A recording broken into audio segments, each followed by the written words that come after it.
In this tutorial, I'm going to show you how I made this insect person, this vintage insect person.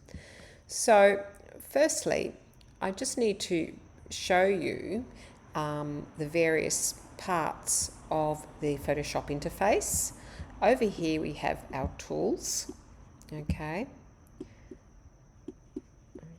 and up here over here we have our layers. Another thing that we will need is our history palette, which lets us undo any mistakes that we've made or redo things that we've accidentally deleted. So to get anything that is missing, we can go up here to Window and you can click History, and that will give you a palette, a history palette, which is just here, okay? Any other palettes can also be merged with the history palette, but we only need the history one. So I'll drag that out and I'll get rid of this one, which we won't be needing. Okay, so there's my palettes. Right, so the first thing I'm going to do is I'm going to make a new document. So I'm going to go File, New, and I'm going to click on A4.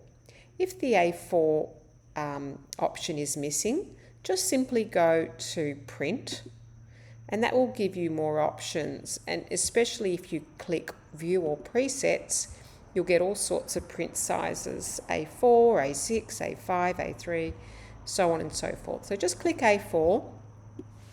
Let's call this Steampunk person.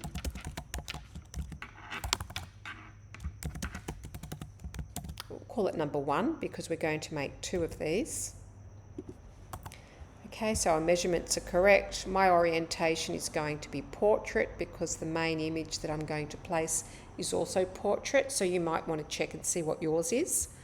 My resolution is 300, so if we're going to print anything off, then we should always print it off at 300 pixels per inch. That means we've got lots of pixels, so that when we print it off, the pixels won't have to enlarge and be visible because there's not enough of them. Okay, so everything else is correct and we just click Create.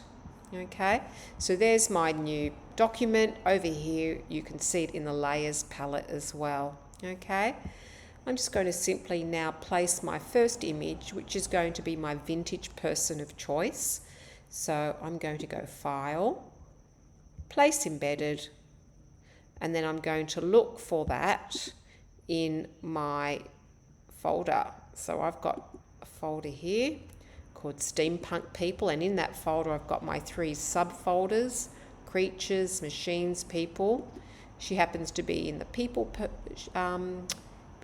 folder. Her name is Girl. I'm just going to click Place.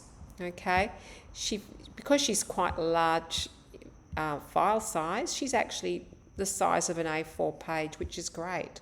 I can actually stretch it now a little bit to cover the whole A4 page, and then I'm going to click Enter. Okay, so that's the first step in making your steampunk person. In the next video, I'll show you how to cut out various insect and machine parts so that you can place them on this document. Okay, thanks. Bye.